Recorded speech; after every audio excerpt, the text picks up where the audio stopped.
Hello, everyone. I hope you're having a good day. I can't tell if after watching this you'll be having a better one or a worse one, because what I'm going to cover is some pretty horrible behavior. However, one might say that disproving a popular, horrible lie is good, actually, and that everyone who watches this and every view you see is more people realizing what's going on. One could make that into a positive. I'm certainly going to try. Anyway, down to the meat and potatoes.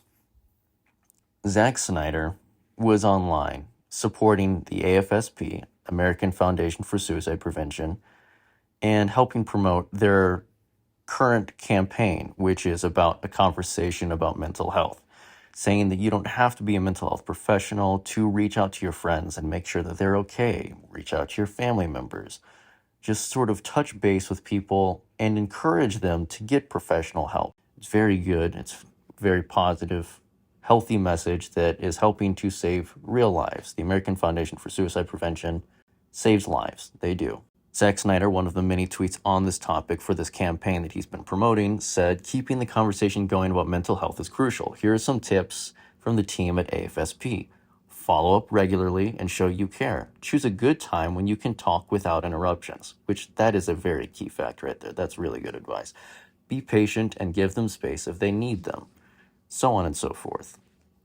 And this individual, Peter Luna, who claims to be an actor who I've never heard of, responded to that saying, "Who sent death threats to critics of Zack Snyder, who also encouraged some of the critics to kill themselves. Yep, Snyderverse cultists, like you. Shut your toxic mouth." There's a lot to unpack there. Let's say that you believe Peter is correct, and the source that he provides is entirely reputable. There's a thing called time and place, of which this is neither. Someone saying, "Hey, if you know someone who's going through something, here's tips to help them not die." That's not a time to be a confrontational asshole. Now, I didn't recognize Pete, but then I saw the other things that he was saying online. I gave his online account a bit of a peruse, and he had such gems like, if your profile banner tells me to watch Rebel Moon, you're blocked. If you want to insist Henry Cavill is a better Superman than Christopher Reeve, just block yourself. You can't block yourself, Pete. Elon hasn't made that a feature yet. And if I see anyone pop up in my timeline with the phrase Snyderverse is in their profile, that's a block. If your profile photo is Zack Snyder and you're not Zack Snyder, also a block. Which, side tangent, if you have a profile picture of Zack Snyder and you are Zack Snyder, it just means he's going to harass you under posts honoring your deceased child. If you named your profile after a 300-character block. So basically, if you like things he doesn't, he thinks you're a bad person, and he's just going to keep spamming this underneath your account. And the article in which Peter seems so transfixed on Vanity Fair is one that I'm familiar with. It's one that I researched when doing work for the book that is out in various formats and is continuing to roll out in better formats. So why don't we dive into that and dissect it? The article in question says, "Is releasing the Snyder Cut of Justice League a victory for toxic fandoms?" Written in 2020, which is an interesting way to look at things, given that I'm sure these same people were fighting for Coyote versus Acme and Batgirl, or the Schumacher cut, or Richard Donner's cut of Superman 2. But in this specific instance, they believe that this is an instance where it's a toxic fandom asking for it, You'll see reference to this article in the chapters The Warner Boros Effect, as well as Something Rotten, first of which talks about the repeating cycles of self-destruction that Warner Brothers has found itself in really since about the 1930s, and Something Rotten talking about the broken foundation of which Rotten Tomatoes is based upon and the sort of cancerous effect it's had on film discourse. The article in question was written by Joanna Robinson, who is the author of such hit tweets like, in all caps, Have I mentioned that I hate Zack Snyder and refuse to give him credit ever? No? Well, let this tweet be a reminder to you. So, you already know you're in for a very unbiased critique. Anyway, let's go ahead and dive in, this is an excerpt from her article, as it starts, from the book Snyder Cult. A little bit of an Inception layer to you. Back in 2015, in the packed Hall H of San Diego Comic-Con, Warner Brothers panel host and actress Aisha Taylor was doing what all Comic-Con panel hosts do, hyping up the crowd. No problem so far. But the language I saw her use to introduce the director of the upcoming Batman v Superman Dawn of Justice has always struck me as unintentionally chilling. And we've immediately dived into Crazy Town. Quote, I know somebody out there has some unnatural love for the person who is about to come out on this stage, but it can't be as deep, intense, or unnatural as mine. End quote. The crowd erupted into hysterical screams around me as a director named Zack Snyder bounded onto the stage. 5 years and at least one controversial film later, it's not controversial, you just didn't like it, that unnatural love helped achieve what many considered impossible.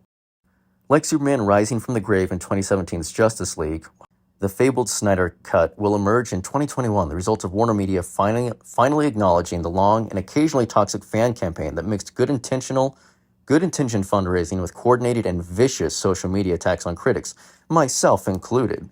We're going to get into that.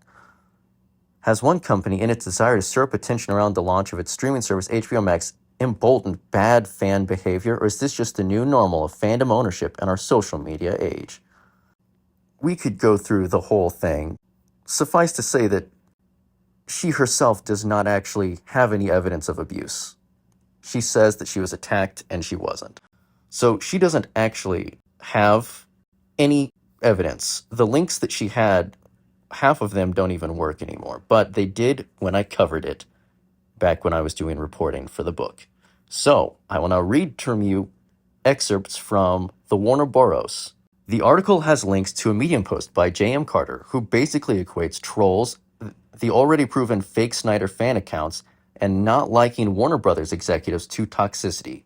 Carter just so happens to ignore all of the things I show you in the Real DC Fans chapter and the Zack Ops chapter that his fandom did, and who the press seemed to have no problem ignoring. The other link in that article was written by Kaylee Donaldson, who I showed in Something Rotten.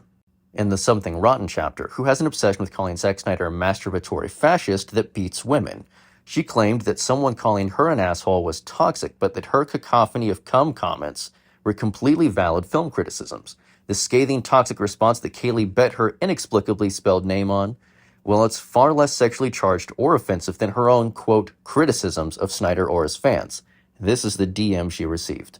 You call yourself a critic by talking shit about Zack Snyder for no reason? I know you won't respond to this because you're afraid that the truth can get real hard.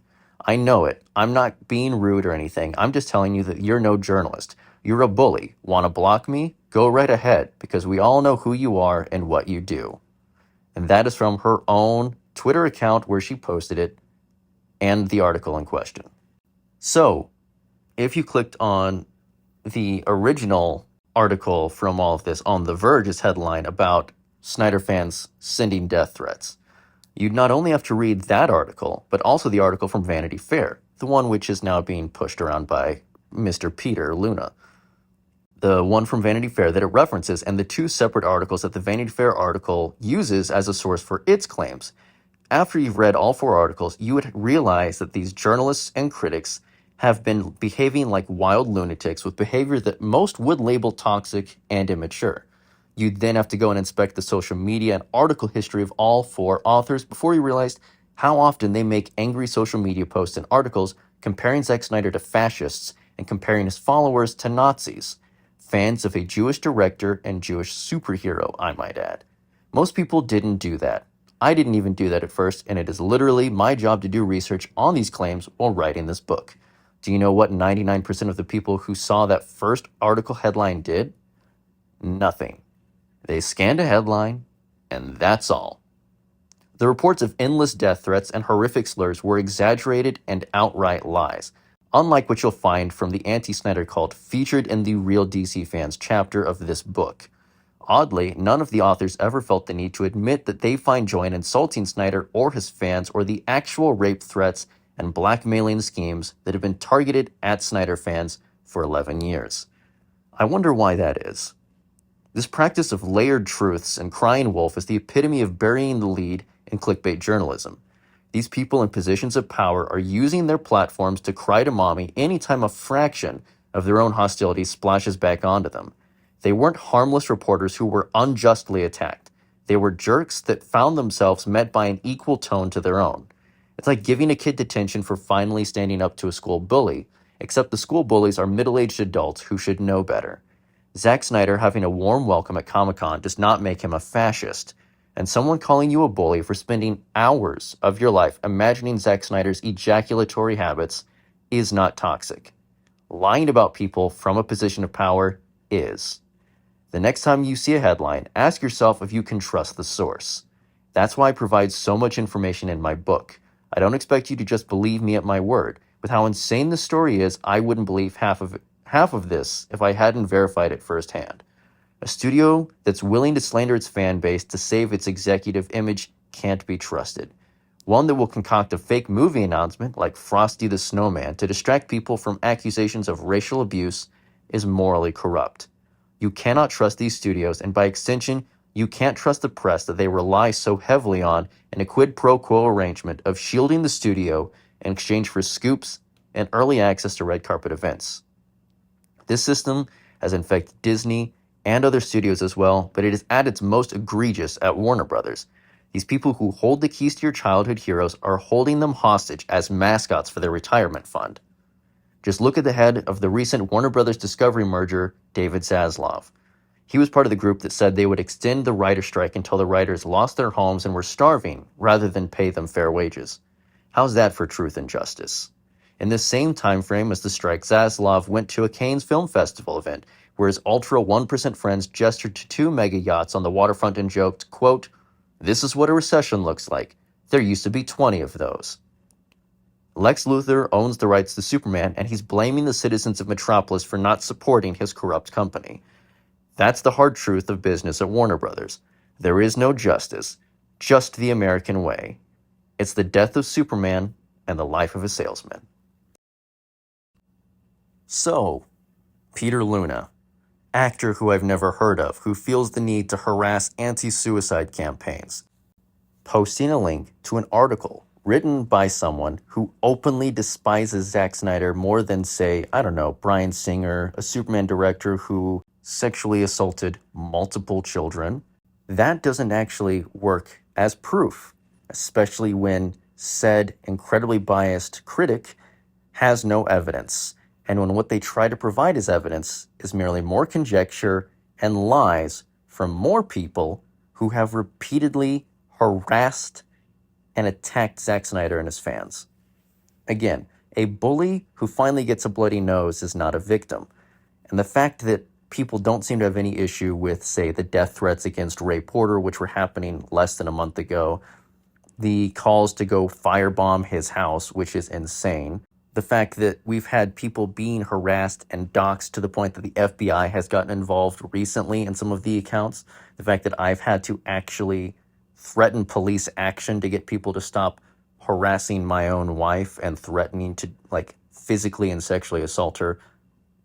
Not for liking Zack Snyder, I might add, but for being in a relationship with someone who does. I don't understand what you think you're going to prove here. You turn a blind eye to real abuse. You support abusive predatory journalism, and you have no facts to back up your accusations. Buddy, pack your shit up and get out of here. We are not doing this, especially under posts designed to help people who are struggling with mental health. You will not drag them further down into the doldrums of depression with your vile accusations and lack of proof at their lowest possible moment. Know the time and place, and the next time you want to square up, bring some goddamn receipts, Peter.